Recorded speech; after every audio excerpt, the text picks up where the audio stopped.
Good morning, everybody. Happy Monday. We have an amazing show for everybody today. What do we have, Krystal? Indeed, we do. So many good stories to talk to you about this morning. First of all, one of the most incredible things I've ever seen unfolded on CNN, and I cannot wait to share it with you. It's really quite something. I'll just leave it at that.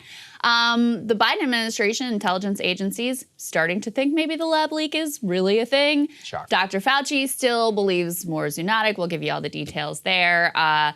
The Delta variant is surging, and some places are taking extreme action. We'll bring you the details of whether that seems warranted or not.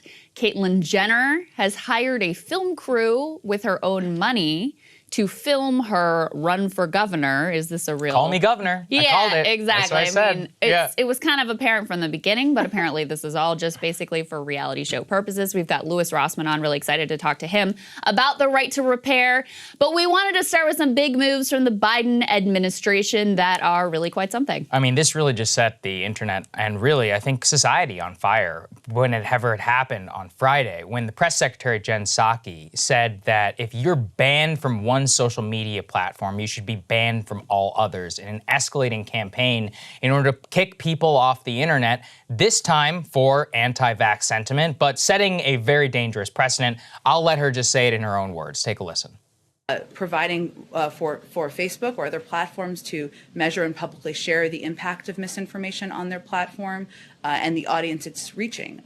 Also with the public, with all of you, to create robust enforcement strategies that bridge their properties and provide transparency about rules. You shouldn't be banned from one platform and not others for providing misinformation out there. Notice what she said there. She said misinformation. Now, we have talked, I don't even know how much on this show, about who defines what misinformation is. Misinformation would have meant a year ago that the lab leak theory you should be banned from all social media platforms for promoting that. Many people were, in fact, banned. Right now, California, which we'll talk about during the Delta variant segment, putting in mask mandates in violation of CDC guidance. Should they be banned for spreading misinformation? Something tells me that it's not going to go that way. I think that putting her in that words, she doesn't even include vaccines on there, basically defining it exactly as they want. It shows the end game for a lot of these establishment liberals, and they want to rig these platforms to pretty much go with whatever they want. We've seen the escalating campaign from the White House. Chief of Staff Ron Klain said that he talks to Facebook all the time. When we also, many of you sent it to us as well, that the government, the U.S. government itself, is flagging specific posts, sending them to Facebook, requesting their removal. So once again, the United States government, the White House, the political administration, the elected government, then going in, deciding what constitutes misinformation and not, flagging it to Facebook, and then escalating their rhetoric even further, saying not only should be you removed from Facebook altogether, you should be removed from the internet, which essentially silences you as a human being in the year 2021. I really don't know what else to say, Krystal. This is as 1984 and Big Brother as it gets. Well, and I really don't want to keep this in a partisan lens, because really there is a tribal partisan battle going on about who controls, who can be on the internet, who can say what. We already know the government of Israel has a program with Facebook doing exactly what the administration is threatening to do here, which is they work directly with Facebook to decide who they think is spreading misinformation or violent threats, et cetera, et cetera. And as you can imagine, oftentimes Palestinian activists are deemed by the Israeli government to be spreading misinformation or making threats and all of that. So just ask yourself, maybe you love Joe Biden, maybe you think Jen Psaki is amazing, but are you comfortable with Donald Trump having this kind of power? Deciding who can and can't be on the internet and who can and can't say, whatever about Antifa or Black Lives Matter or any climate change or any issue that's important to you? You comfortable handing that over to Republicans as well? Because we know these sorts of powers, they never get rolled back. Once one administration claims the ability to police the internet, the next administration is going to do the same damn thing. This is all part of a major escalation on the part of the Biden administration to fight misinformation. And it comes, and Facebook, we'll show you this in a moment, it comes at a time when they're struggling to get more Americans to get vaccinated. The numbers have sort of flatlined. They've missed their own goal that they set. And so I think they're really scrambling to figure out something to do, because the last thing that they want, I do think that this is a real threat to the administration, is if, you know, the numbers on vaccines flatline and you do have another coronavirus surge and you have localities like LA and other places starting to lock down again. This is the, you know, this is the polar opposite of what they portrayed to the American people. We're going to come in, you're going to be able to get back to normal, we're going to be vaccinated, life is going to return. Well, the vaccine numbers right now pose a real threat to that. So I think they're sort of panicking and scrambling. And that's why you end up with this outrageous proposal of not just are we going to patrol what's on Facebook, but we think we should be able to say whether you can be online on any of these platforms at all. That is truly, truly stunning. No, absolutely. And you saw Joe Biden, he's escalating the war as well. I was wondering whether this is something that he seems to have greenlit, and this is something he's doing. He called Facebook out specifically. Let's take a listen to what he said on Friday. What's your message to platforms like Facebook? They're killing people. I mean, it really, look, the only pandemic we have is among the unvaccinated. And they're killing people.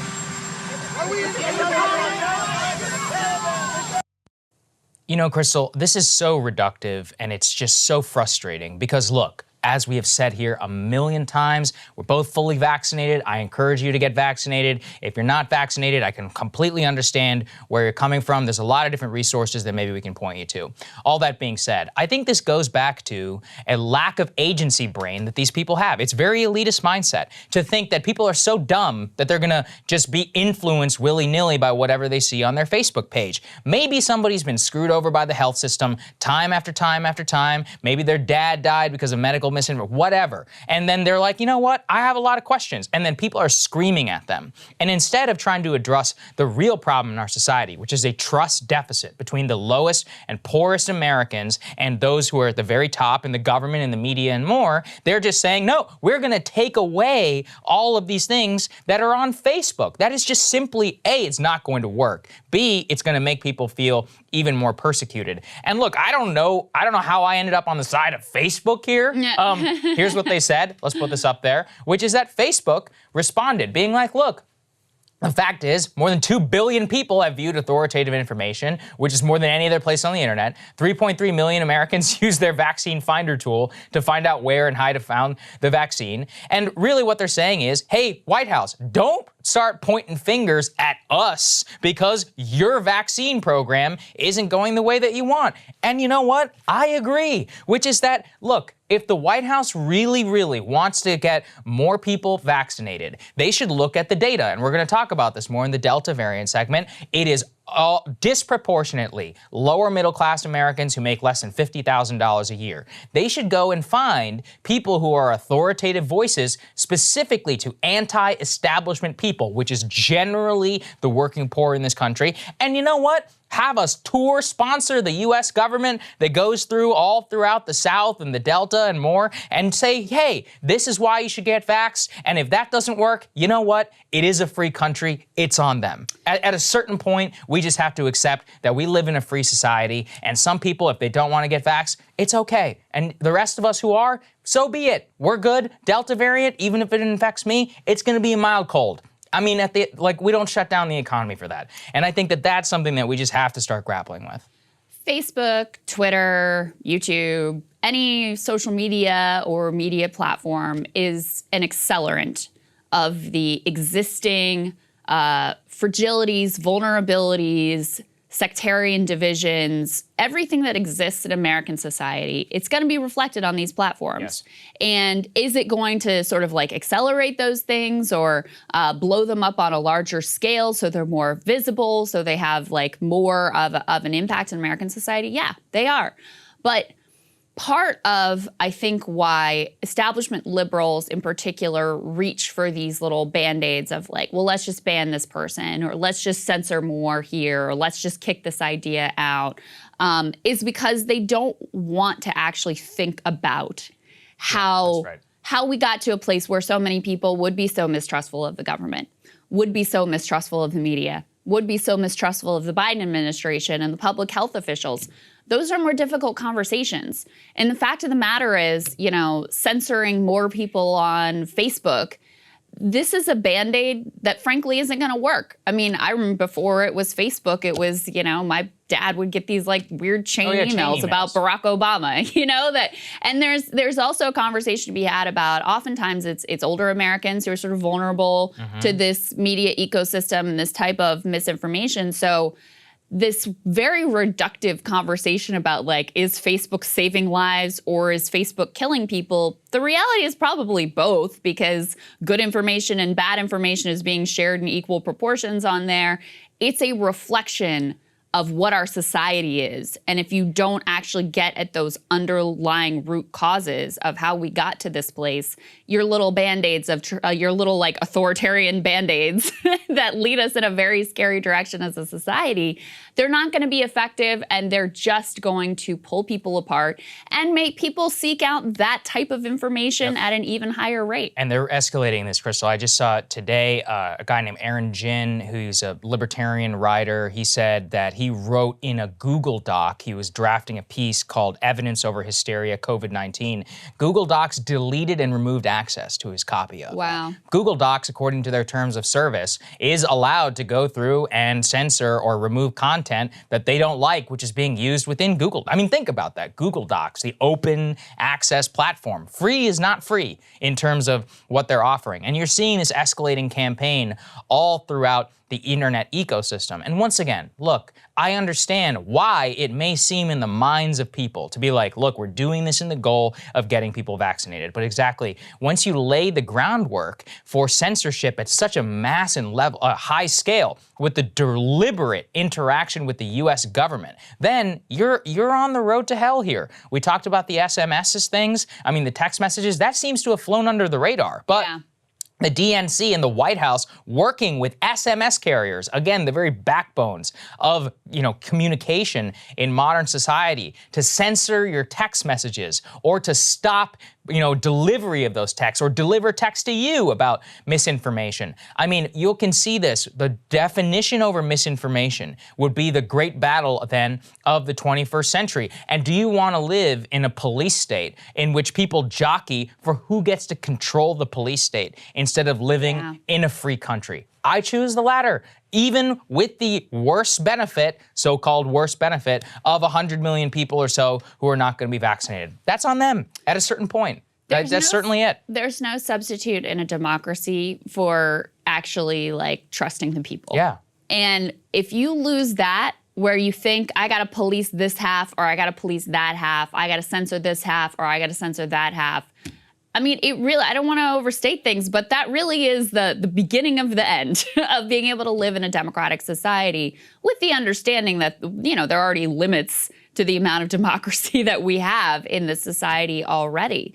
But you can't go down this path, because ultimately, yeah, today it's the Biden administration, but tomorrow it's the Trump administration again, or it's the Ron DeSantis administration. And you do not want to hand anyone, this kind of power. Whether you like them or you hate them, you think they're good, bad, well-intentioned, bad intentioned, it doesn't matter. You do not want to hand any person or entity this type of power, because, you know, in the modern era, being able to communicate on social media platforms, I mean, that really is foundational to speech, right? That really is core to you being able to exercise your First Amendment rights. The reality is that a democratic society, it's always going to be messy. There are always going to be people saying shit out there that is offensive and bad and wrong and dangerous and all of that. That's part of the price that you have to be willing to accept if you actually believe in democracy. And so I think that's why this is so troubling. Look, and I want to be clear, like, do I actually think that the White House is going to be able to like get every social media platform together and be able to say like, we're going to pick and choose who's on all of these platforms? No, I don't think that they're going to be able to pull that off. Facebook is pushing back very, very strongly here. And I mean, they're disingenuous in their own ways as well, obviously. But the train of thought in the direction that a lot of liberals are going in, and honestly, I think conservatives are the same way. They frame their desire to police the internet as free speech because they're much like smarter politically and tactically. But this is really just all about a battle for control. I think it's mostly about power. Yeah, it's all a battle for control and for power. And they have roughly the same sort of like desire to be able to police and sanction and censor and have their own good information out there. That direction is very dangerous, is very troubling. And the more steps that you take in that direction, the less that you ultimately have a free society. No, I completely agree with you. And the last thing I'll say is, for years they told us, well, look, just because you're removed from Facebook doesn't mean that your freedom of speech is curtailed. You could still go on Gab, WhatsApp, Twitter, whatever, podcasts. Then they were like, well, just because you're removed from 2 out of the 3, you're still on the 3rd one. Then, oh, well, you still have an email, so you're not that. This is full blown. This is, if you violate what we consider misinformation or not, you're done. And I think that is about as analogous to an encroachment on freedom of speech as we get. And it is being couched in terms of a public health campaign. But if you think they're going to give these powers up, or that this won't set one of the most troubling precedents yet by the United States government, then I really don't know what to tell you. And I'm not so sure, Krystal. Facebook may push back, but I think they're probably still going to remove 2/3 out of the 3 that the White House might point to them. And if that's a 66% hit rate for the U.S. government, that's still really bad. Yeah. I mean, I don't know what else to say. Don't like, for sure. I'm not trying to sugarcoat it here. The piece that I don't think they're going to be able to pull off in the near term is being able to give the complete internet death penalty across all platforms in the near future. So I don't want to scaremonger about that. But you're right, for now. Because today it's okay, we've got this influence with Facebook. And as I said, this isn't unprecedented. Facebook already works directly with the Israeli government and perhaps others out there that we don't know about. So not unprecedented that they're already taking into account who the government wants to censor. That's as dystopian as it gets. Yeah, and look, it's summer. Like, this is when cases are supposed to be at their lows. Like in November, December, when it gets cold and people go back inside and there's more indoor transmission, the numbers are gonna go up. And if you don't think that the White House isn't gonna go full bore because it's a political problem for them. This is a big problem for them. This is a huge problem for them. They are gonna use everything in their arsenal, especially at that time, in order to drive and put the screws even more to the social media companies. And seeing where we are right now, I think most of those people are gonna buckle. I think it's just a terrible thing. I have something very satisfying to show you all. This is good stuff. Okay, so Michael Wolff, he's a journalist. Gadfly. Gadfly is the better way to describe it. Yeah, I say journalist with the quotes, air quotes. He's written 2 books now about the Trump administration. The first one, I know he relied very heavily on Steve Bannon, who obviously has his own agenda. Some of the information that he put into the book may have in fact been misinformation. There's some doubts about, the credibility. So I'm not trying to lionize Michael Wolff here. However, he went on CNN's Reliable Sources with Brian Stelter in order to sell his latest Trump book. And he really had some things to share with Brian about what he thought of his journalism and the network writ large. Let's take a listen to that. I think the media has done a terrible job on this. I think you yourself, while you're a nice guy, you're full of sanctimony. You become part of one of the parts of the problem of the media. You come on here and you have a monopoly on truth. You know exactly how things are supposed to be done. You are one of the reasons people can't stand the media. I'm sorry. You're cracking me up. It's your fault. So what should I do differently, Michael? Don't talk so much. Listen more. People have genuine problems with the media. The media doesn't get the story right. The media exists in its own bubble. That's true. I agree. You got to stop. I mean, that last segment that I just had to listen to of all of the people saying the same old stuff. Also, you're incredibly repetitive. It's week after week. I mean, you're the flip side of Donald Trump. Fake news, and you say virtuous news. There's we just figure out what is here. real. I mean, I'm listening.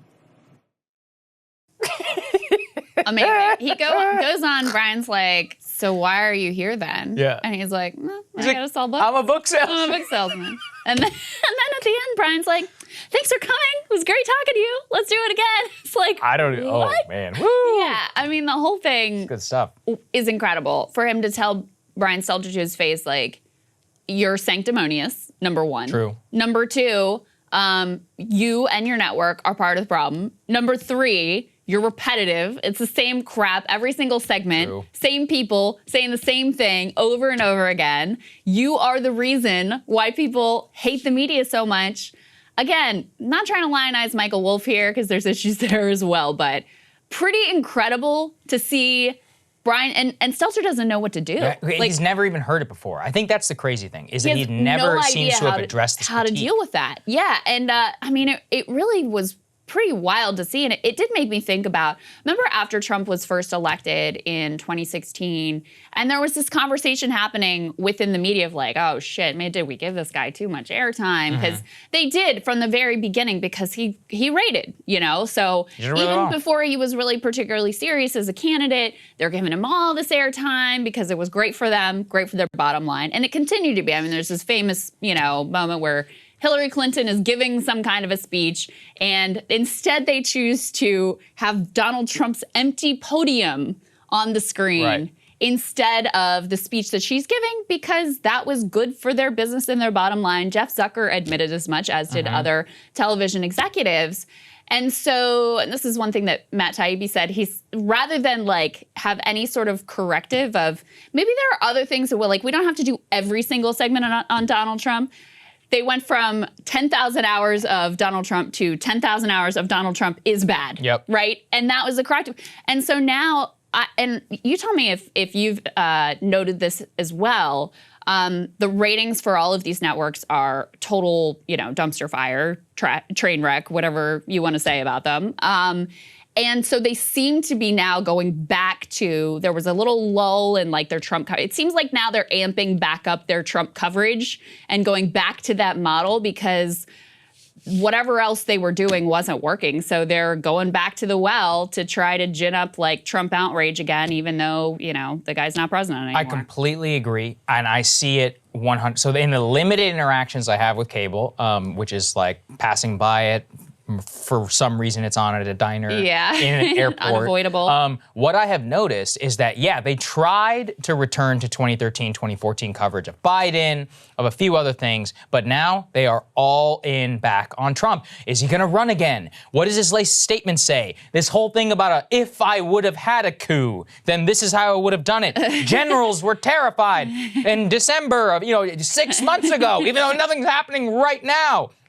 And then now, what are they doing also? I'm seeing the exact same thing. Fear-mongering over the Delta variant, which we will get to. But they're trying to recreate the COVID magic. COVID and Trump at the same time, plus Black Lives Matter, and the January 6th Capitol riot. They were the greatest thing that ever happened to these people. It was live, because think about it. You got to think about what these people are really good at. Live pictures, breaking news, bringing in varieties of experts, trying to have, that's the organ of mass media. That's kind of what it was built for. Fake tribal outrage. Fake tribal outrage is the byproduct, though, because they have to fill in all that airtime in between and also get people ginned up for every once in a while when they have a useful segment. So this is what's happened, is that now they're trying to recreate all of that with the Delta variant and talking about Trump absolutely 24/7. So I think it's like you said, there's no heroes in the Michael Wolff, Brian Stelter story, but Michael Wolff is right, which is that, Brian Stelter, we covered this. He got higher ratings on his show when he was on vacation.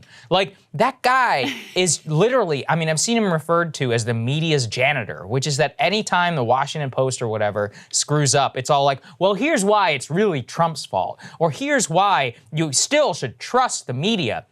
An accurate self-reflection of 2016, which actually did occur in some places. Yeah. And I really did appreciate it. There were very few and far between people being like, hey, I missed it. I screwed up. You know what? The entire country's been changing over the last 8 years. We focused too much on Obama and all these false promises. We tried to build Hillary up into something that anybody with a brain could have seen, that she was one of the worst political candidates of all time.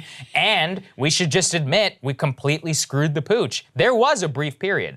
But then what happened? Hillary and many of these other people started blaming fake news on Facebook, and this is why it all, I think, comes full circle, That's true. which is that I think Biden and many of these establishment liberals, They believe in their bones that Trump was elected in 2016 because of fake news and misinformation on Facebook. They can't accept for a moment that millions of people lost their faith in the Democratic Party or even the media or even in all of our institutions of higher life. And they just want to say, screw you. They want to hold up a middle finger to you specifically, Brian Stelter, to you, President Joe Biden, to you, Jen Psaki. Yeah. But it's much more convenient to be like, oh, their brains are rotted by Facebook. Many of them are, but I wouldn't blame Facebook, though, necessarily. And I think that when you see full circle around what they want to blame and what they don't, then you see how they choose to use the levers of power. Let's just think about CNN. Like, how can you go out there with a straight face and be like, we're, as Michael will put it, virtuous news, we're accurate and unbiased and just calling balls and strikes here. And then you see what Andrew Cuomo and Chris Cuomo are doing. Like, give me a break. Come on. I mean,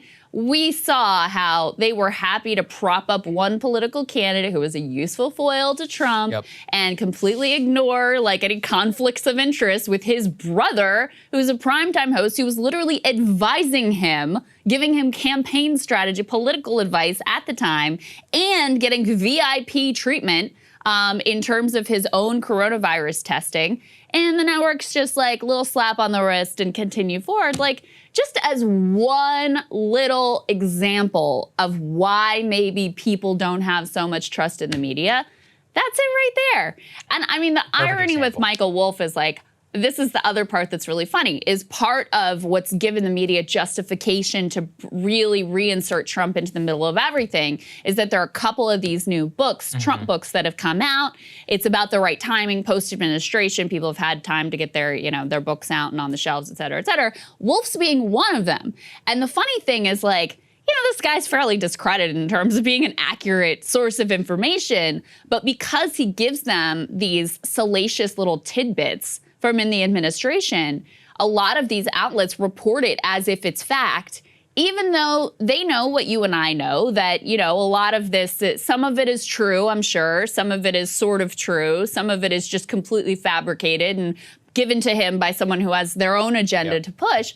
They know all of that, but they can't resist it. And so it's really ironic that he would be the one telling them the truth about who they are and what they're actually doing and how they are the problem in terms of the media, because he's playing into that dynamic very cleverly and feeding them exactly the type of juicy tidbits about Trump and about the Trump administration that they themselves want to consume. So it's like it's a full service economy here between the two of them. 100% completely right. And it's just funny, just speaking to their future, let's put this up there, which is that MSNBC's Casey Hunt, the former host of the early morning program at like 5 a.m., has now been hired by CNN to the tune of reportedly between $1 million and $1.5 million in order to beef up their push into streaming. To which I say, Casey, CNN, welcome to the game. You may discover here in the internet world of actual people, of especially younger people, not boomers who you can scare, that a lot of the people here don't want to hear anything you have to say. And in many of the ways that you guys know how to report the news and all that, good luck. That's all I have to say. We shouldn't be too mean, but it is funny. You pair it with MSNBC's Nicole Wallace, them being like, we're going to do extra streaming on Peacock. Look, people only subscribe to Peacock for one reason, because The Office is on it. That's it. If they didn't have that, they'd be totally screwed. And it's funny, like, nobody wants to watch B-rate, like, whatever doesn't make it to air on MSNBC, which is already extremely lowly rated during the day, they're gonna put that on a streaming service. Why would you wanna watch that? Same with Morning Joe. Oh, extra Morning Joe content. That's what the people cry out for on their streaming networks. It's a total joke. And it just shows that they are not even close to equipped for battle in the actual new media age. Cable news is not like a competitive ecosystem. People have it on in the background. It's like the default on it's usually on mute. On their channel. It's on at the airport. It's on in the restaurant in the background. And so your numbers, and having worked in cable news, I can tell you this, like, your numbers and your ratings are very much dependent on like whoever was watching before you showed up. So it's a very different dynamic because people are not, in most cases, there are a few exceptions. I would say Rachel Maddow, Tucker probably being the two primary ones. There are a few exceptions where people are appointment viewing, I'm showing up for this person at this time. Most of it is just by default. And if you take away that default audience, there is literally no audience. So the idea that, and again, this is not to be like mean to Casey Hunt in particular, who I knew at MSNBC and was always very nice and lovely to me. But the idea that there's anyone who's going to like affirmatively seek out Casey Hunt and what she has to say about politics, not just especially her. like I mean, any of these people, it's funny. I mean, it's just hilarious. It's actually funny. It's like, and it also, there's a larger conversation about the people, the executives who make this choice and think that these millions of dollars on Nicole Wallace or on Casey Hunt in a big streaming bet to appeal to young Americans, thinking that this is a good use of resources, like, it also really, really undercuts the whole idea of the meritocracy, that these are our best and brightest who are these executives running these companies, because it's a hilarious idea. And on YouTube and in streaming and where you have to have an audience that actually shows up for you, very few of these people would ultimately succeed. Their success is dependent on like the default sensibility of the network, the people who have this on in the background all day, every day, and you could swap out this anchor, this pundit, that pundit, and it really ultimately doesn't matter all that much or make that much of a difference with a very, very few limited exceptions. It also does remind me, and this does circle back to like the Brian Stelter, Michael Wolff thing, is Trump really saved these networks. They were dying. Cord cutting, like their content was boring, it was repetitive. People were tuning out, especially young people who have continued to tune out, by the way.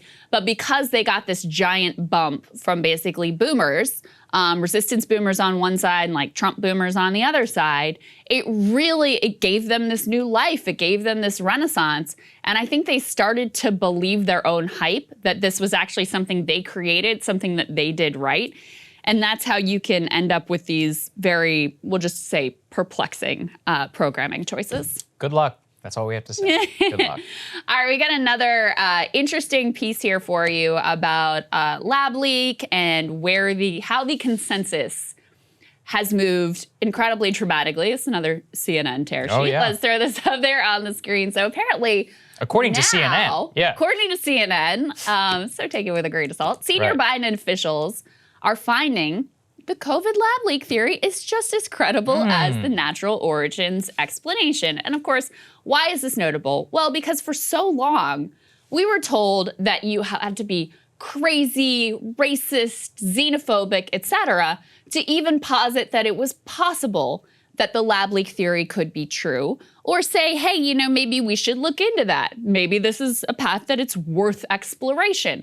And the reality is, like, we still don't know whether it's natural origin or lab leak. We might have had a better chance of actually finding that out if there had been an aggressive push from the media from the jump, looking just at the facts and the science and what we knew and what we didn't know, and pushing the Chinese government for more information and all of that from the beginning. But we are where we are. But it's just remarkable turnabout that now even the Biden administration is saying it's kind of a 50-50 chance either way. Part of the report here says current intelligence reinforces the belief that the virus most likely originated naturally from animal-human contact and was not deliberately engineered. But that does not preclude the possibility the virus was the result of an accidental leak from the Wuhan Institute of Virology, where coronavirus was being conducted on bats, although many scientists familiar with the research say such a leak is unlikely. So they're still putting a lot of caveats in there. But basically, the bottom line is now they really feel like it's 50-50. It could go either way. They do. And there's a lot also in here, which is that on Thursday, which the Director General of the WHO, Tedros, I can't say his last name, we all remember him from the early months when he was spouting China's lies. He now says it was, quote, premature to dismiss the possibility of the lab leak. So even the guy bought by China says that it was premature. That's where things stand. But don't worry, our fearless Dr. Fauci is still out there defending the natural origin theory. Let's take a listen to what he said, I think just yesterday. CNN has learned that some senior Biden officials think that the lab leak theory, which has been talked about for a while now, is at least as credible as the natural origins explanation. Has your thinking on this changed at all? Does that align with your thinking on this? I keep an open mind and say that we should consider all possibilities until we definitively prove one. But I, together with many highly qualified vaccinologists, including, and virologists, including a recent paper by 21 internationally renowned virologists and evolutionary biologists from all over the world, indicate that although we keep an open mind, that it is possible that it could be, as they say, a lab leak, that the most likely explanation is a natural evolution from an animal reservoir to a human. Now, look, he's actually lying there. He hasn't kept an open mind, which is that almost a year, more than a year ago, May of 2020, National Geographic explicitly told them, quote, no scientific evidence the coronavirus was made in a Chinese lab. Absolutely unequivocal terms. Fauci emails, many of you already know the story. He was aware in January that the virus was, quote, not consistent with evolutionary theory. All of this comes down to that if you want to look at the facts are that the lab leak theory both is, just as possible as the natural origin theory, and frankly, has a hell of a lot more circumstantial evidence. Is it true one way or the other? I have no idea, and neither does anybody else. But we should probably still investigate. And yet, Fauci has a lot to lose, which is that the lab leak theory, if it's true, it specifically indicts him. He's the one who went around existing U.S. policy, greenlit dollars to the EcoHealth Alliance, who gave it to the Wuhan lab. And the more we learn about this lab, from Sky News Australia and more, about how they had monkeys in the lab, even though they lied about not having monkeys in the lab. They were apparently begging for help in terms of developing safety procedures. They had admitted on the record that they had no experience in BSL-4 laboratories, which is the highest level of security. This is a total mess that we were 100% complicit in funding. And the person who greenlit that funding is Dr. Fauci. And so I think the worst fear, though, is coming true, Krystal. It's July. It's been months now that the lab leak theory was even considered fine to discuss out in the open. Yeah. Joe Biden gave the administration 90 days. I think it's a delay tactic. Even if they do conclude it's going to be one way or the other, and they're not going to do anything about it, which is that, look, the WHO, they can't do anything. They're bought and paid for by the Chinese. Only the United States, given the fact that we literally fund this lab, will have to pretty much put some measures, sanctions, whatever, I don't know, on China in order to try and force some sort of cooperation. Will that actually happen? Probably not. But the White House is cowering, and I think in fear, and not actually doing anything real by leaking this stuff anonymously and by not doing any real enforcement against the Chinese government or even Dr. Fauci. I mean, if Fauci greenlit those funds and covered it up, he should be fired. It's obvious to anybody who's involved. To me, the big thing is, are we going to continue to push forward with gain of function research and funding this in large dollar amounts and not asking any questions about whether this is really safe or not, or whether this is going to be, we're like funding the next pandemic. We always say on this, whether it's the military industrial complex, whether it's, cable news, like, whoever you're listening to, you have to consider what their interests are involved. And even if they're not like nefarious actors trying to lie directly to you, people are very easily influenced and very easily swayed by whatever their personal or career or monetary interests happen to be. We have a situation with this research and with this pandemic that if the COVID lab leak theory turns out to be true, it means that the scientific community themselves created this pandemic. There are a lot of people who do not want that to be true. Yes. And even if they aren't directly with knowledge, intentionally lying to you, they have a mental incentive to try to find the evidence that supports the idea that this wasn't our fault. We didn't help fund this research. We didn't push this research. This wasn't part of the purview of what we were doing. So it's just really, really important, whether you're a journalist or a consumer of journalism, trying to understand and sort fact from fiction, you have to keep in the back of your mind what are people's incentives? What are the implications if this theory turns out to be true?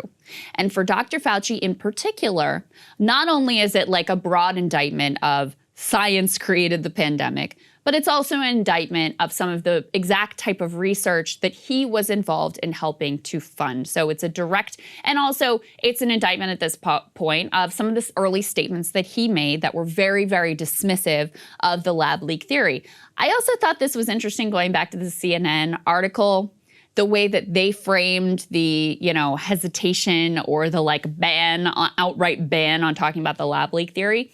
The way they phrased it was, for the better part of 2020, advocates for the lab leak theory had to fight against claims they were being xenophobic or racist, in part thanks to anti-Chinese rhetoric from then President Trump, who embraced the theory. Now, that is true. Part of what made this very difficult to talk about in a straightforward,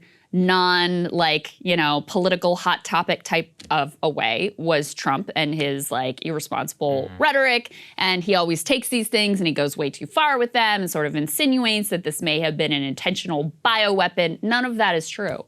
But it completely lets them off the hook. Yes. For just turning their brains off and being like, well, Trump is saying this, X, so Y must be true.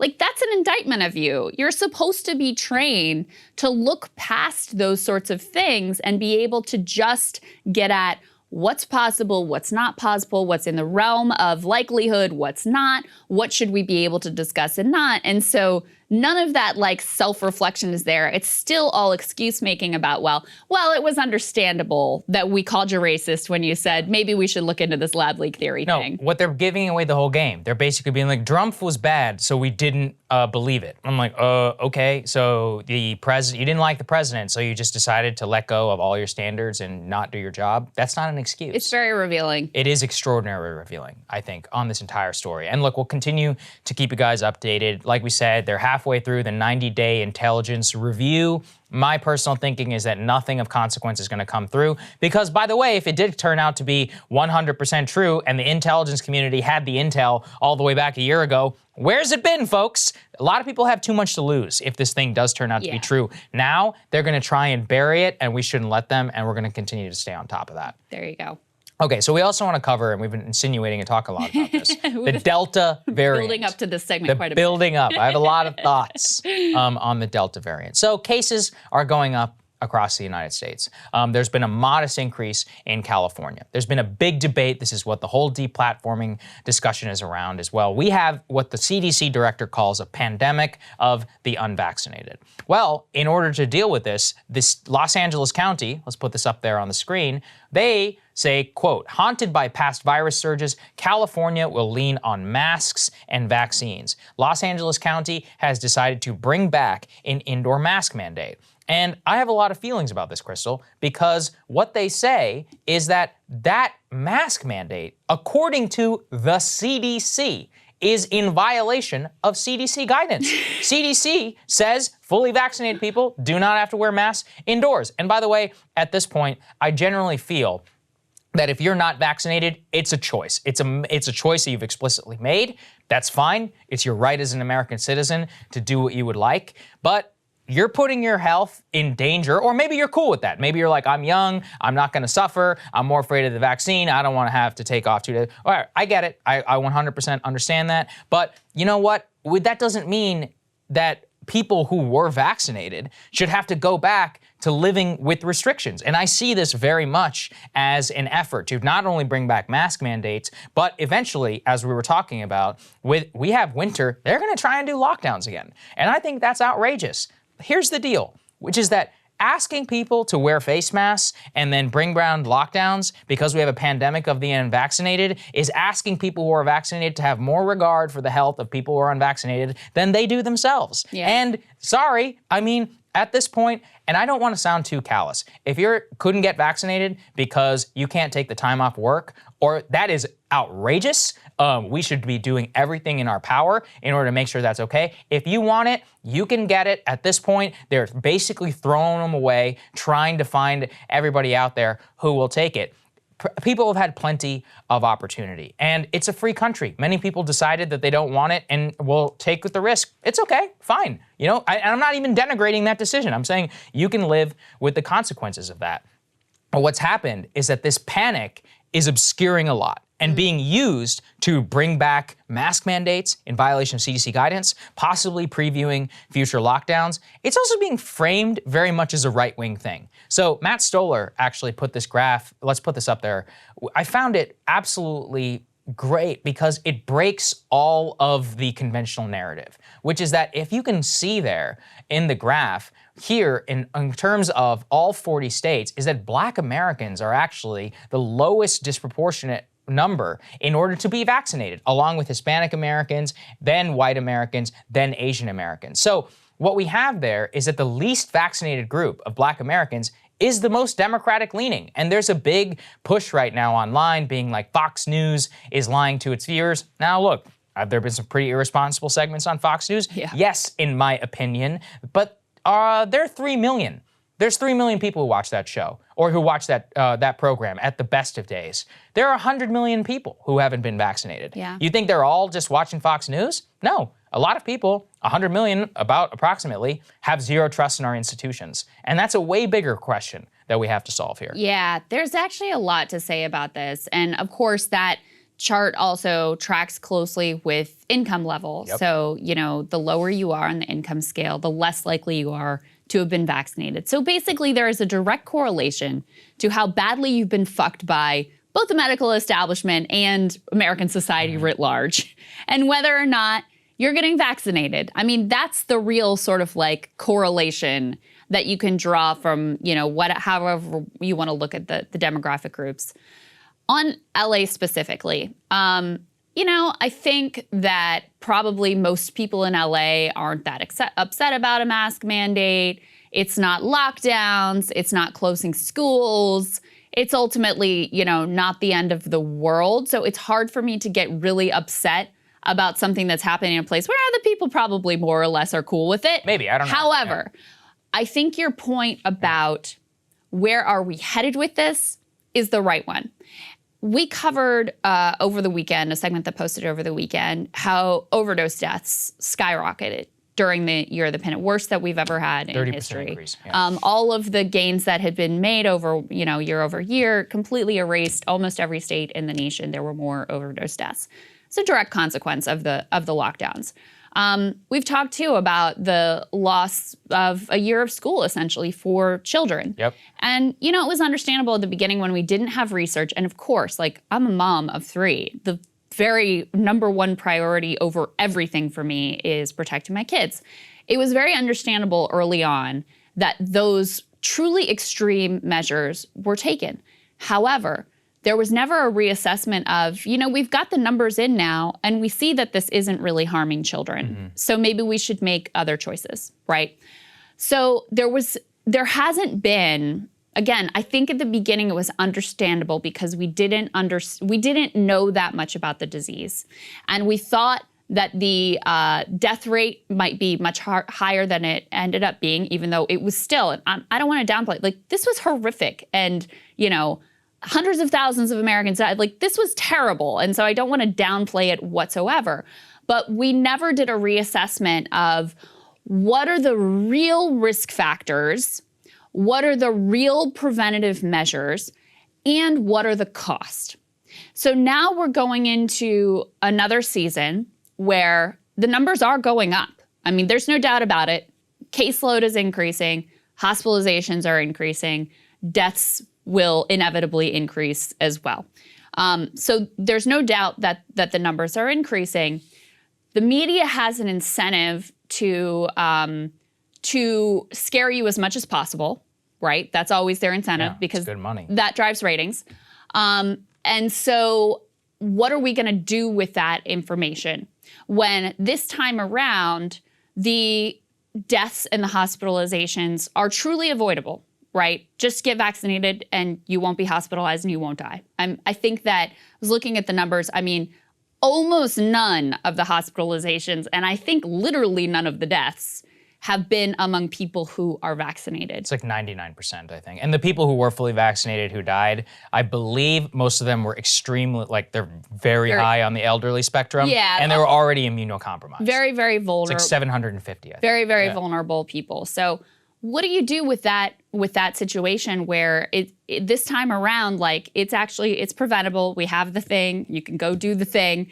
So if you're not doing that, even as I have a lot of compassion for people who have been screwed over and mistrustful, and they may have like good reasons for saying, I don't believe a word that you're saying, but ultimately they are making a choice and taking a risk with their own health. So what I don't want to see is that we again impose these very extreme costs and measures that came with unemployment and depression and suicide and overdose rates and violence, all of that stuff, without actually accurately assessing the cost and doing what we can in a non-hectoring and condescending way to help people get vaccinated. That's one of the really obvious things that, again, James Medlock and others have been pointing out that we could do is to give people paid time off. So that they can go get the vaccine, not have to worry about missing work, and also not have to worry about if they do have symptoms afterwards, having to miss work for that. That's a real issue for a lot of people. We know from the statistics, you said like 100 million people who still haven't gotten vaccinated. Yeah, something like that. We know there's a good percentage of them who actually want to get vaccinated and are, willing to do it. What are the reasons? What are the things that are holding them back? Where's the conversation about that? And I don't think that's like Facebook misinformation. I think for a lot of people, it's probably just literally a logistical hurdle where they can't figure out how to fit it into their lives. And so let's do some of those things before we go back into like lockdown mode again and impose these incredible costs on the entire population. I completely agree with you. And I didn't want to sound too callous earlier. I put it in the context of this, which is that we should not be locking down again. We should not be making mask mandates again. And we should have that side by side with a great campaign to convince. So I'm reading Michael Brendan Dougherty, a National Review. He wrote a great piece. We'll have him on tomorrow. We'll talk even more about this, which is that if you want to convince people who are vaccinated to get vaccinated, you can't disrespect them. And in many ways, they feel dramatically disrespected. What they feel is that being told that they have to get vaccinated is on par with forcing them to do something that they don't want to do for a disease which is frankly not that deadly to them. And look, in a way, they're not wrong. And if that's a choice that you make, based upon the data, looking at the survival rate, looking at your own personal health, choosing to focus on things, like I said, so be it. You are generally leaving yourself more vulnerable to variants and stuff in the future, but let's be honest, you're probably not going to die if you're like 30-something years old. That's especially if you're within good health. There are, obviously externalities around people who can't get vaccinated, the elderly, all of that, but a lot of these people have taken that into consideration as well. And in general, what Michael talks about is that when vaccine skeptics feel totally disrespected by their institutions, as they have been in every area of life, whenever they apply for a public benefit, whenever they lose their job and they feel shame, whenever they have a belief which they see belittled in Washington and in the media, whenever they maybe voted for Trump and then they don't want to tell anyone, or they just feel like as if that is something which has been anathemized by the respectable population, that they feel, you know what, screw you, I'm not going to do what you're telling me. I 100% understand that. And as I have said here, which is that the best way to do that is to find people who have credibility within those groups and ask them to go out. I saw someone being like, Mitch McConnell says Republicans should get vaccinated. Why aren't Republicans listening? I'm like, do you know? Mitch ain't that popular with the Republican base. You're an idiot. Probably the only look, even Trump at this point has told people to go get vaccinated. He's like, it's a great shot. I created the shot. Warp speed. I should get my credit. All of that. A lot of people still aren't listening. This shows that it's even deeper than Trump. As we pointed out, Black Americans are the most likely not to be vaccinated. Why? A lot of them are screwed over by the health system. A lot of them have very negative interactions with public health bureaucracy. A lot of them just simply don't trust it. Okay, Then let's find people within the Black community or the Hispanic community, which is also disproportionately likely not to be vaccinated, and let's get some campaigns going. But instead, they want to rig Facebook or they want to force us all to wear masks. As I see it, going back to lockdowns and to masks would actually be an admission that vaccination doesn't work. And it's just simply not the case. If you are vaccinated, I think it's like 99.6% or something of Delta variant deaths are people who are not vaccinated, okay? I mean, look, like I said, at a certain point, even with the Delta variant going around, if you're vaccinated, it'll be something analogous to a mild cold, which is very likely, given the fact that we now have 40% of the population. We have to accept it at this point as a part of everyday life, especially now that we have I think the vast majority, 71% I think, of the elderly who are vaccinated, and especially those of the gerontocracy, like 70 and 80 and more, who are also, those are the people who are gonna most likely die of COVID anyway. Now that we've taken them out of the risk pool, it changes the calculus on how we have to approach this entire thing. He had a line in here that was really interesting to me. He says, for some people who are choosing not to get the vaccine, excessive fear of COVID is the primary cause of public health restrictions, and their refusal to take the vaccine is in some small way an attempt to model a life unruled by this fear. Now, is that the choice I made or you made? No, that's not the choice that I made. Yes. Do I think that, there's been a very intentional effort to inflate these like very rare instances where vaccines have had negative effects? Absolutely. As a way to sort of like after the fact justify the decision not to get the vaccine. But I actually think that line most accurately captures, for a lot of conservatives in particular, the root, like the core of why they're so resistant to the vaccine. And for some group, they, are making this risk calculation, and whether you think that they're accurately assessing the risks or not, that's on them.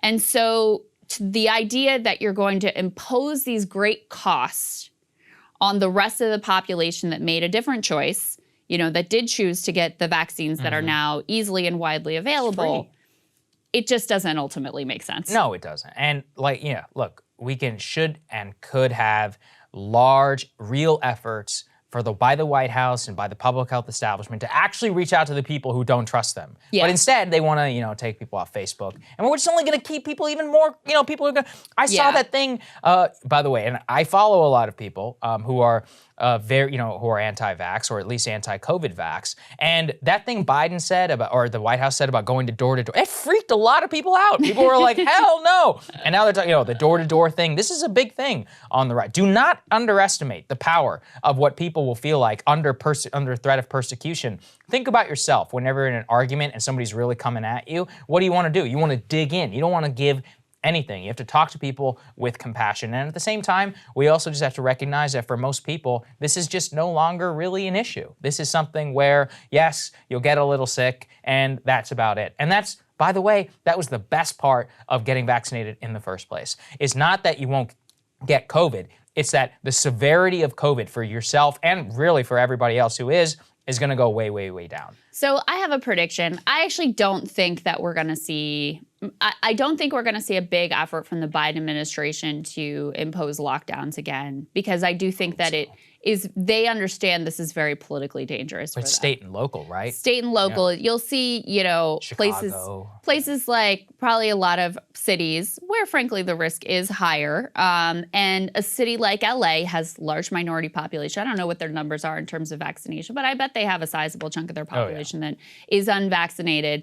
I think you're going to see it more in these kind of one-off actions versus it really could be terminal to the Biden administration if there isn't this sense of the entire promise of his presidency was a return to normal. I mean, that's really the only thing that he campaigned on and really promised. And so if we're still living in lockdowns, if we're still living in these like aggressive pandemic era restrictions, that is a true, failure in terms of his most basic promise that he offered. And I think that my guess, because they have been politically savvy in certain instances, is that they see that as a real threat. That's part of why they're freaking out about Facebook and trying to make that the nexus of why there's hesitancy, so that they can blame it on Facebook, misinformation, Fox News, conservatives, right wing, whatever, versus having any like accountability themselves. So I think that's their push is going to be. I think you're totally right.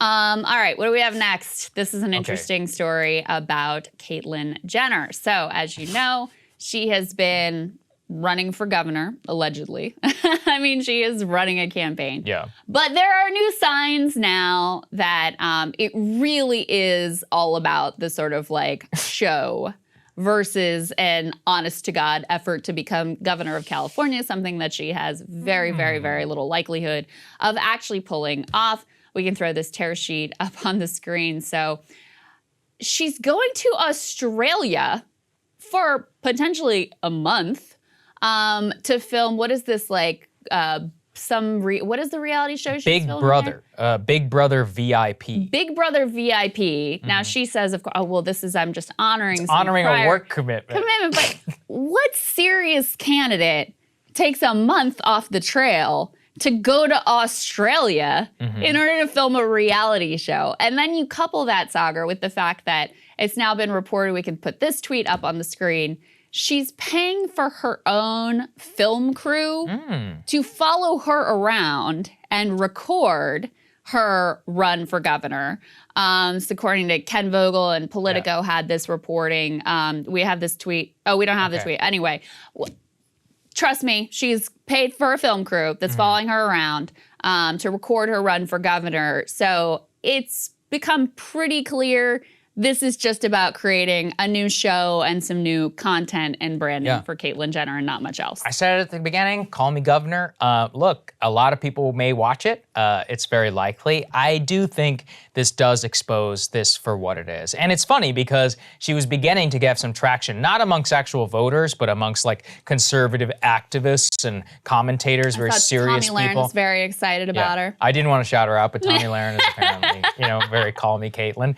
And yeah, that's really, it's been fun to watch this ridiculous candidacy kind of form. And I did that whole monologue about Caitlyn Jenner being like, look, this person is just a boomer Republican. If you look beneath the surface, she's like, we need low taxes and all this. It's just like, it's stuff which would put Mitt Romney's agenda in 2012 to shame, which I think is kind of funny. Remember when she was talking about how the guy with the airplane hanger her next airplane to her hanger. was moving out of California? Very, very Really relatable there. stuff. Good job. Very relatable stuff. And yeah, at the end of the day, she's not the celebrity that we need. There's kind of there's like a meta conversation to be had here, though, about how much all of politics is just a reality show and That's like for the content for the content's sake at this point.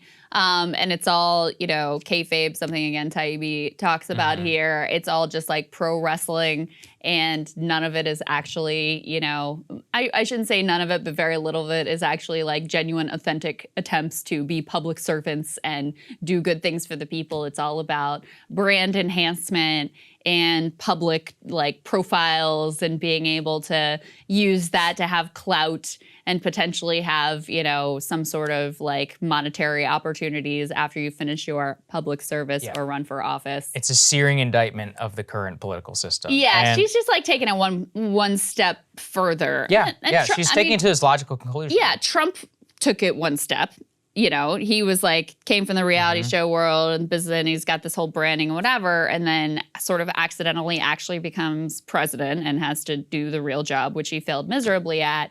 And now this is like, she's not even going to succeed. It's literally just about creating a reality show. Yeah, no, it's really hilarious. And apparently, so Australia, given their tight COVID restrictions, because she has to quarantine for 2 weeks and all of that, They're having a problem with COVID right They now. are. And it's unclear in Australia whether, given all of that, whether she's even going to be able to make it back by the time of the September 14th actual recall election. So, ridiculous. Yeah, it was all a show from the get-go. What a shocker. All right, Saagar, what are you looking at? Well, as I predicted, the segment that Krystal and I did on inflation last week, it ignited a firestorm of controversy, and I thought it would be worth looking a bit deeper at the issue. Why I took the positions that I did, why I think parsing through our thoughts on the topic is really important for the future of working class people in America today.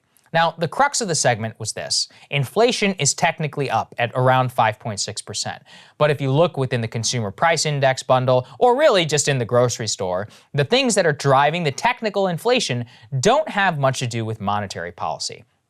Used cars are literally a third of the entire increase. Why? Because we have a massive shortage of new cars due to a semiconductor shortage. Gas is up 45% because OPEC cut production around COVID and hadn't increased their production until a few days ago. Laundry machines and furniture are skyrocketing because we have a huge supply problem coming from China. Hotels, airfare, car rentals, and more are up because we were all locked inside for a year and a lot of people want to travel. In other words, the problems we have with increasing prices is a problem of supply, not because of government spending or the Federal Reserve. That being said, if I regret anything from the tenor of the segment, it's that people might take away that I am saying I don't think inflation is a problem, or downplaying increasing prices in the role of our economy today.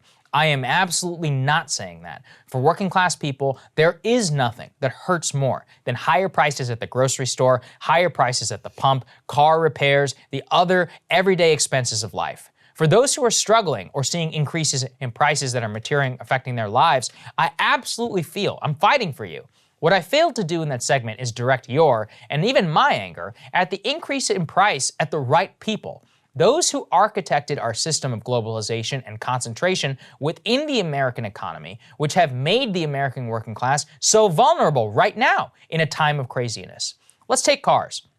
As I've said, sure, some of the demand driven by stimulus checks or savings, sure. But never before have we seen consumer spending directed towards used cars instead of new cars. Now, one of my favorite monologues I ever did on Rising was exactly on this subject. The reason we don't have a plethora of beautiful new cars for Americans is because we have no semiconductors. Why? Because over the last 40 years, we allowed our capacity to build these critical tools of the future to go overseas, while our companies that literally invented this technology, like Intel, have bought back billions of dollars worth of its own stock to boost its share price. Cars aside, the most pushback that we also got was about food. Take a look at the grocery store, people said. You're out of touch if you don't see it. Now, one of the most important items on the list of rising prices I talked about, bacon, a vital resource for every American citizen, which has gone up by almost 10%.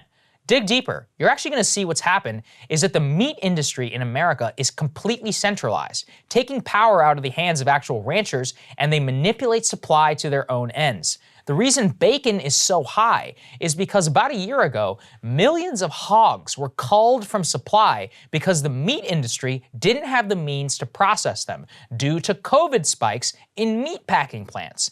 Over 1 billion pounds of meat was left to rot, and supply was curtailed significantly. So about a year later, when we need the same level of bacon we did in 2019, well, we killed all the hogs that should be supplying us right now. This is a pure product of factory farming and of concentration, speculation in the meat industry, just-in-time delivery, and more. It resulted in tremendous waste and now high prices for us all. Or take foods, generally. A lot of food price increase can actually be traced not only to a screwed up supply chain, but also to the raw inputs like wheat, corn, soybeans. Take a look beneath the surface. You're going to see the same story. The reason grain prices are skyrocketing has nothing to do with increased demand here at home, but with increased demand in the People's Republic of China. Increasing post-COVID demand and the need to feed a bunch of newly farmed pigs in China is actually driving American grain prices through the roof. So basically, American consumers today are paying sky-high prices for grain raised and farmed in their own country because of increased demand in China. Once again, American workers and consumers suffering at the whims of an interconnected economy, which we were promised forever was actually going to drive prices down for the long haul. These are the big three. Gas, of course, is a big part of the story, but frankly, the same oil price shocks is the original peril in American society of relying on people who aren't yourselves to produce the most bedrock of your needs. So when we see these high prices, there are a lot of people out there who want you to think it's because of, frankly, a pretty good effort by both Republicans and Democrats to alleviate suffering of the public during COVID. It could not be farther from the truth. The reason prices are higher today is because the rich have architected a society and economy where workers are subject to the whims of international bankers, consumers, and markets that they never wanted anything to do with in the first place. Real great nations build things, grow things, they produce things, and they take care of their own people first. So my message to all of those struggling with the prices at the store is this.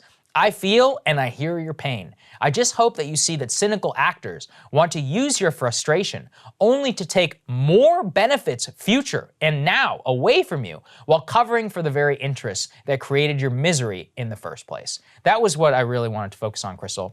Almost everywhere you look in America, I did that other monologue recently about shortages. There's a shortage of everything. Why? Because of global supply chains, because Americans and the economy have architected a system which is about just-in-time delivery, which is all about efficiency, which actually is not anti-fragile whatsoever. And when you throw it out just a little bit with 1 year of COVID, the whole thing gets screwed. And when you look beneath the surface, the people who are paying more at the pump, paying more at the grocery store, paying more for your business, paying more for everything, it's because we created this globalized system, which is very fragile to the whims of the Chinese, of the Germans, of the Wall Street elite, and more. And guess what? They're not paying higher prices over there. It's only our people that are the ones who are suffering the most. Monopoly is the other one that you point to here. So we've allowed this mass consolidation in so many industries that, again, creates fragility and also raises prices. We created this, we allowed this globalized system and bad trade deals to create something that is very good for the profit margins of international conglomerates and the people at the very top. But as you said, in the name of efficiency, we sacrificed a lot of resiliency. So when you have a crazy year like what we just had with all kinds of shocks throughout the system, we didn't architect a system that could handle those things. We architected something that was going to be just in time. Everything is about quote unquote efficiency, so that we didn't certainly emphasize creating our own products here, having our own manufacturing capacity here. So when you have these shocks, that's the result. And then you see these disingenuous actors who are just straight up lying to you. Yeah, they are lying. The people who are saying that inflation is a result of the stimulus package or the checks that people got, et cetera, like they actually know better. They're smart people. They're just directly lying to you because they have an ideological interest or a personal financial or monetary interest in cutting back any future benefits. And I think, frankly, there's a real fear among right-wing libertarian actors that politics has fundamentally shifted in America. You now have people getting child tax credit into their bank accounts. It's not a completely universal benefit, but it's going to a whole lot of people. And it has changed people's expectations along with the direct cash aid that people got during the pandemic of what government can and should be doing to help their lives. They're worried that they're not going to be able to turn back the clock on that sort of like fundamental rethink of, actually the government could make my life easier. The government actually could have a role in making things better rather than worse, that genie is never going to be put back in the bottle. So they're reaching for things like inflation to justify, no, we got to go back to the Reaganomics. We got to go back to this thinking that we had pre-pandemic because look, it's all going awry. When they really know better and they know the reasons that you're pointing to that are actually leading to these price increases, which again, cause real suffering and create real problems, especially gas and things like that on working class people. That's what I want to say. Look, did some spending, did it screw with demand? Yeah. But again, it's about the supply shocks, and those supply shocks are absolutely the fault of a lot of the people who run these industries, which want to make you concerned about something different and don't want to use government policy to do something else. Krystal, what are you taking a look at? We're getting more information and some truly horrifying images out of Europe where floods have ravaged parts of Germany, Belgium, and the Netherlands. This is perhaps the most stunning image, a before and after photo of farmland in Western Germany that went from bucolic idyll to post-apocalyptic catastrophe in the span of one single day. But unfortunately, there are plenty more photos like it. Here's a before and after of a charming village set between hills that was turned into a raging river, with every road and house and school and church and everything else completely submerged. This is a look at Belgium. You can see residents wading through chest-high water. They're hoping to reach safety. We know that across the entire region, more than 1,000 remain unaccounted for as rescue missions continue. Some of the towns and panicked residents are reachable only by helicopter. Others were not reachable at all. The known death toll as of my writing of this segment stood at 183. That number is expected to rise as recovery efforts continue. Scientists are already saying that the once-in-a-millennia floods are fueled by climate change. In particular, one simple dynamic: the warmer the air, the more water it can hold. Every 1 degree Celsius increase in temperature means air can hold 7% more moisture. Now, in this instance, the hardest hit areas received 2 months worth of rain in a single hour. The waters rose so quickly it left towns and villages and families unable to respond in time. Now, another factor regarding climate change may be at work as well. Scientists are studying whether rapid warming in the Arctic has also caused changes in the jet stream that allow systems to linger longer in one place, creating this kind of devastation. Now, this all occurs against a backdrop of multiple record-breaking extreme weather events right here in our nation that have happened one after another. Most notably, the West Coast has been hit by multiple historic heat waves. Another one is set to hit. That is 4 heat waves in just 5 weeks.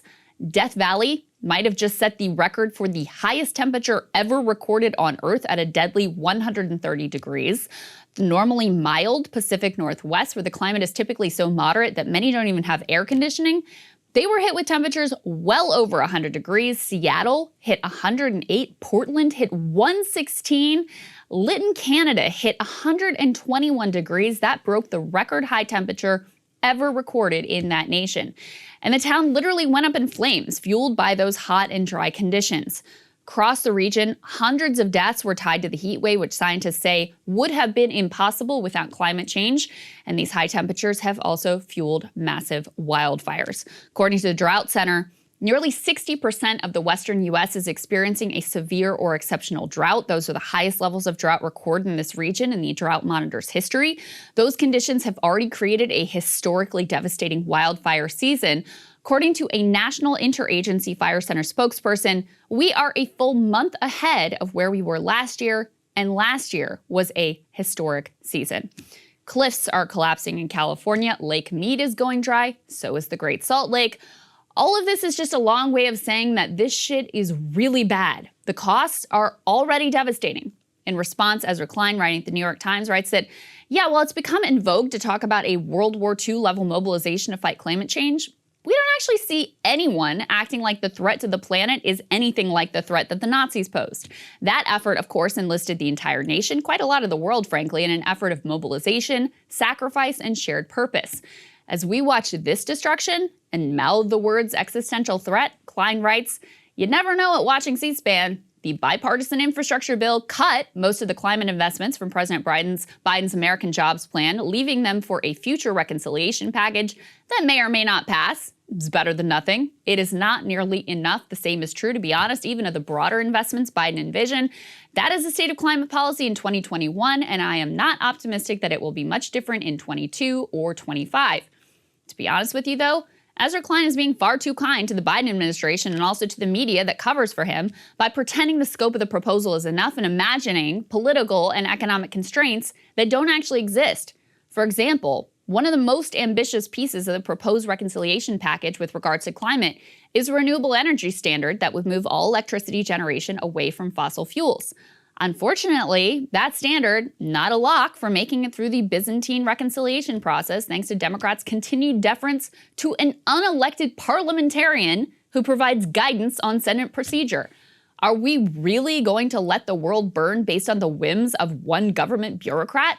Or less obvious, but frankly just as pernicious, the demand from corporate-aligned Democrats like Joe Manchin that every expenditure be paid for, and then relentlessly attacking those proposed pay-fors without offering a single viable alternative.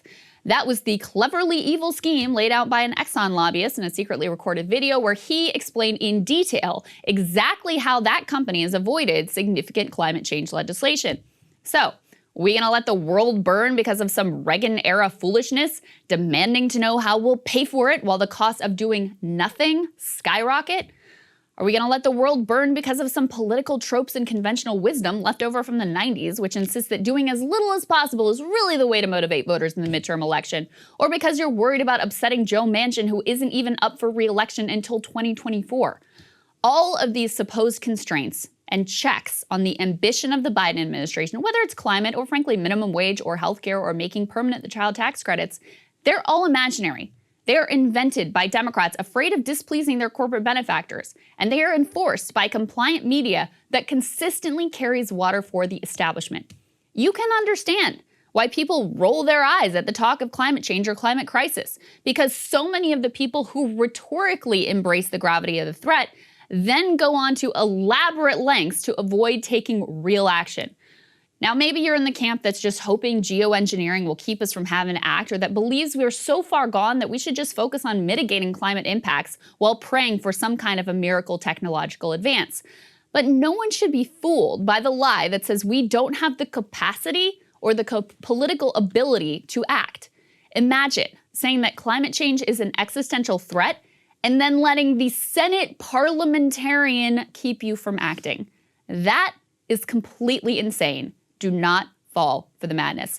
And Saagar, we've had a series of horrific events here. I mean, those images coming out of Europe are terrible.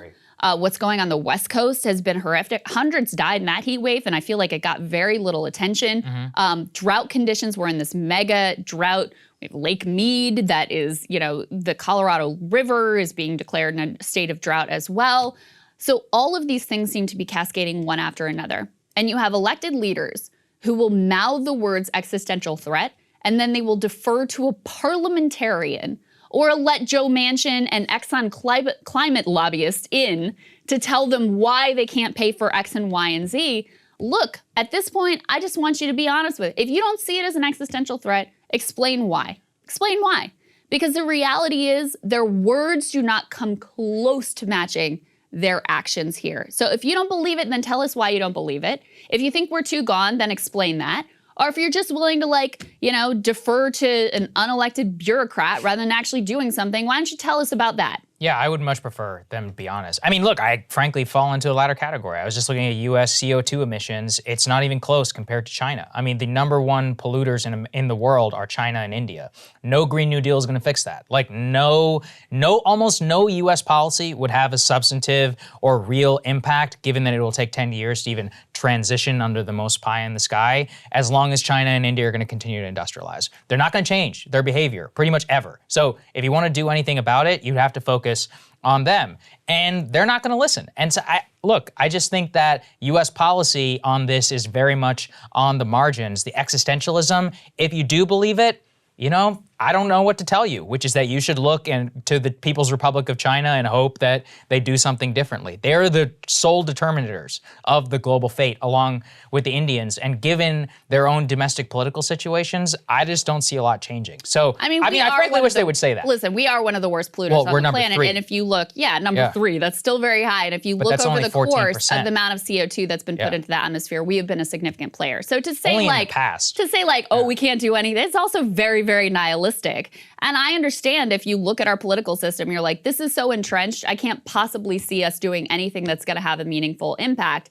That's an incredibly nihilistic view. I don't think it's entirely unjustified, frankly. I choose to believe that perhaps we could take action that would benefit not only, the planet and the future of humanity here and around the world. And also, by the way, this is already creating massive refugee flows that create a lot of tension here and in countries around the world. I mean, part of the reason why we have such a surge from these Northern Triangle countries is because they were hit with 3 hurricanes in a row that made life unlivable. So allowing the effects of climate change to continue unabated is a pretty disastrous situation. But if that's what you're gonna, if that's really like where we are, then okay, we need to talk about mitigation. We need to talk about refugees. We need to talk about what our responsibilities are to the rest of the world. We need to talk about investments in things like geoengineering.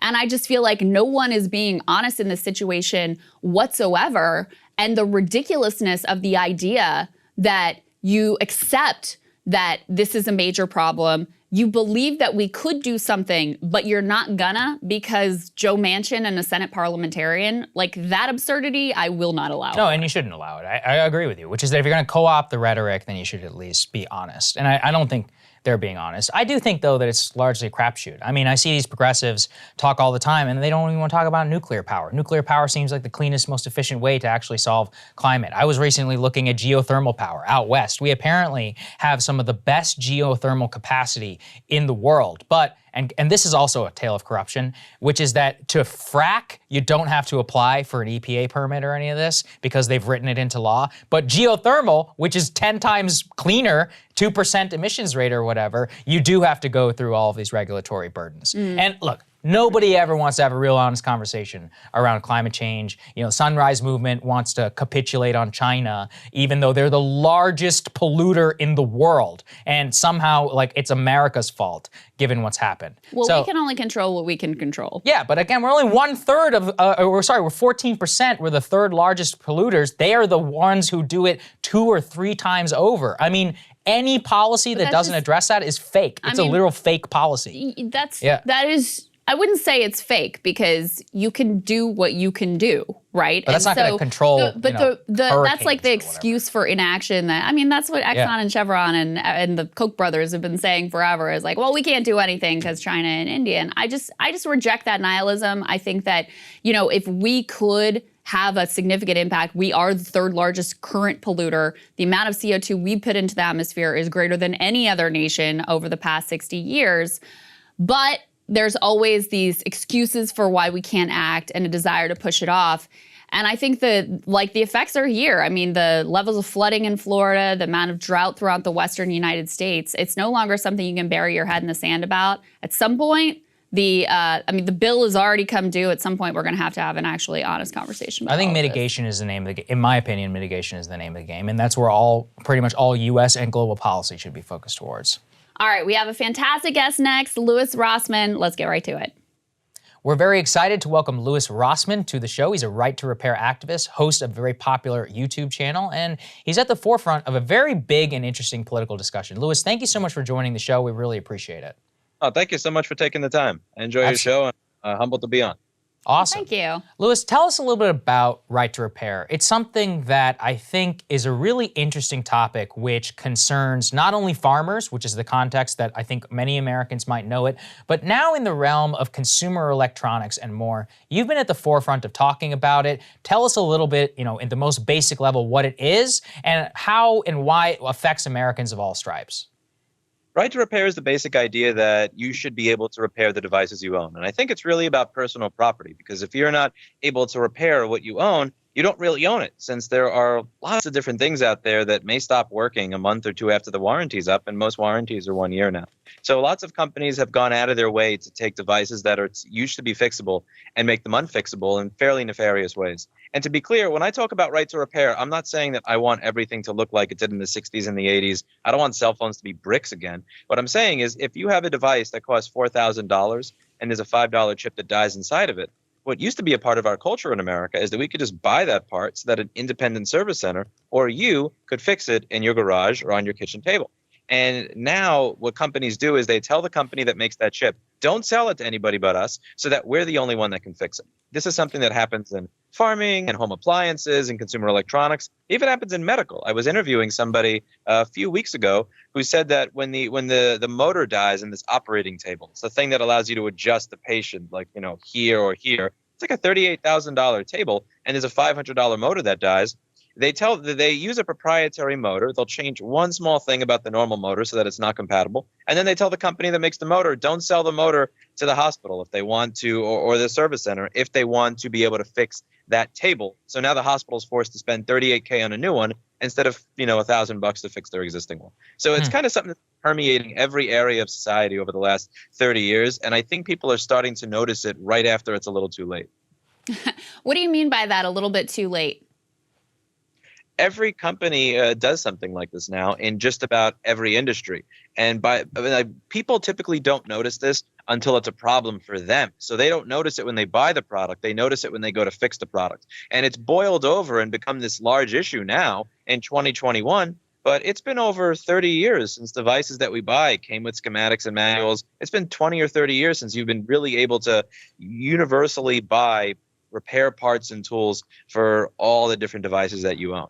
So we're at a point where almost every company takes part in this in some way, shape, or form. Louis, as I understand it, the original kind of American manufacturing sector operated very much in this way, like GE, Thomas Edison patents and more, all the way back in the early 1900s. And this was a problem of monopolization that was keeping down competition. What do you think the greatest costs of the lack of right to repair is costing Americans right now?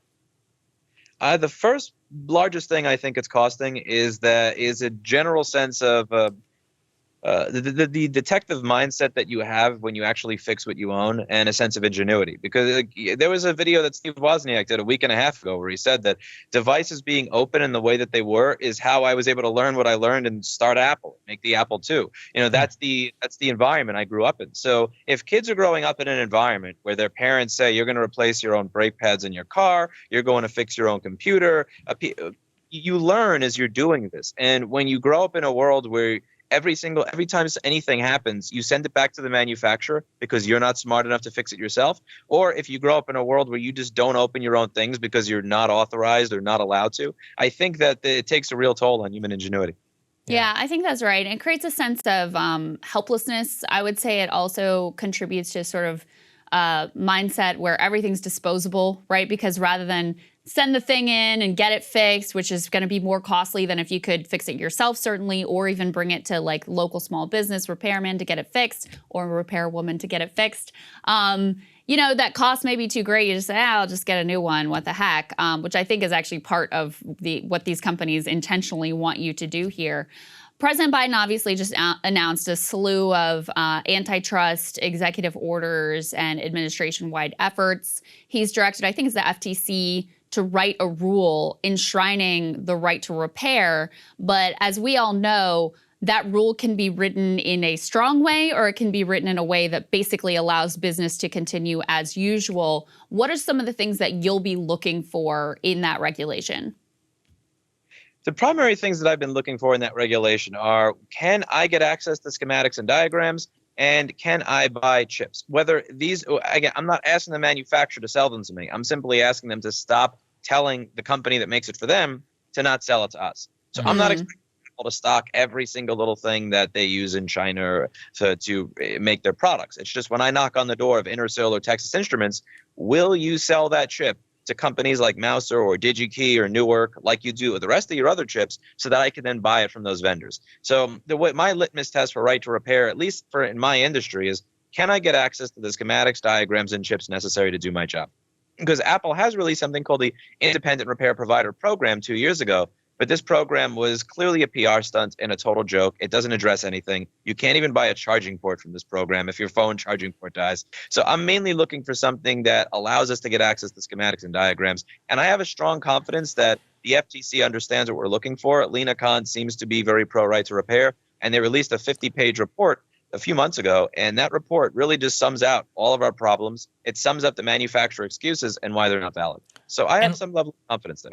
Good. And Louis, I've noticed that you seem to be saying that right now is a very, very critical point. Like, why is it right now at this time that right to repair is at a real crucial turning point in American society? Because the methods that I've been using to be able to get access to what I get access to so I could do my job are very quickly going away.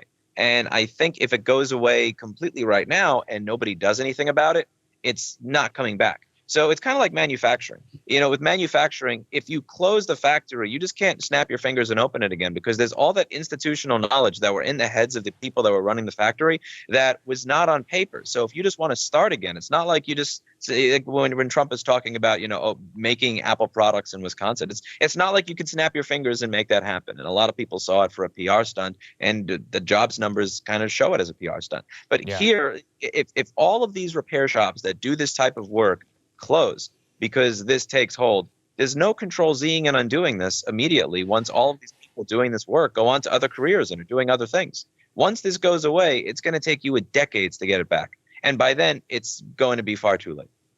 So I just saw a Vice article about there's a question in Massachusetts right now about people being allowed to fix their own cars. And there's this very scaremongering ad that was released a while back that was saying, oh, if this goes forward, then predators are going to be able to get access to your private data that's stored in your car, and they have a woman who's fearful of a stalker, and the stalker is able to find her because of right to repair.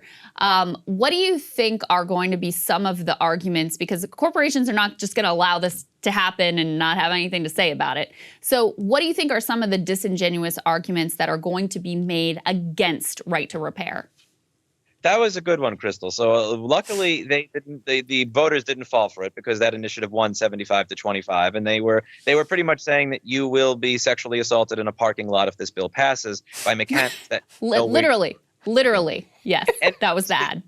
It was a good attempt, because I was speaking with someone who runs a focus group, and he said that many of the people running the Right to Repair campaign in Massachusetts were men. So let's come up with something that you will look bad at fighting back against if you're male. And it was an interesting way that they went about that campaign. It was very dirty, it was very disgusting and underhand, and luckily voters saw through it. With here, I think what they're going to do is they're going to say privacy and security are a concern, as in people are going to hack into your device and get your data if I'm able to replace a charge port. So if I can fix the charging circuit on your laptop so that when you plug your charger in it works, somehow that means that I'm going to be getting access to your data and stealing it, which is fundamentally just ridiculous. I mean, you've had people at the Genius Bar go through people's photos and upload and one of their third-party contractors uploaded sex tapes off a customer's phone to Facebook. So I mean, oh my God. Authorized repair in the past, but they're going to say that this is going to happen widespread. We're going to get access to your phone's data. We're going to hack you, and this is absolutely ridiculous. But that's the one line of fear-mongering that consistently works, because we've done focus groups on this. Got it. Well, I'm glad that you could at least set the record straight here. Louis, where can people find out more about you, about the Right to Repair movement, and all the important developments? People can go to websites like repair.org to figure out how to contact their local legislator. They're run by Gay Gordon Byrne, very good organization. For mine, you can just check out my YouTube channel. If you just type Louis Rossmann, 2 S's and 2 N's into YouTube. I'm always talking about what's going on, and I will have a better website put together shortly. Right now, I have fight-to-repair.org. It's a placeholder. That's awesome. We'll have links down there. Yeah, your explanation of GameStop and what was going on there was incredibly invaluable to both of us, also to our audience. You do a fantastic job just breaking things down in a way that's super understandable. So, Louis, super grateful for your time. Thanks for talking to us. Thank you, man. So much for taking the time. I really appreciate it. Our pleasure. Later. Thanks, everybody, for watching. We really appreciate it. Or listening. I can't forget all of those people. You can become a premium subscriber today at the link down there in the description notes. You know the deal. You get it, an hour early. You get to listen to it completely uncut. All of that. It's a great way to support our work over here so we can talk to interesting people like Louis and highlight topics that we think the mainstream media are not covering. We really appreciate it, and we will see you all tomorrow. Thanks, guys. Have a good one. We'll see you tomorrow.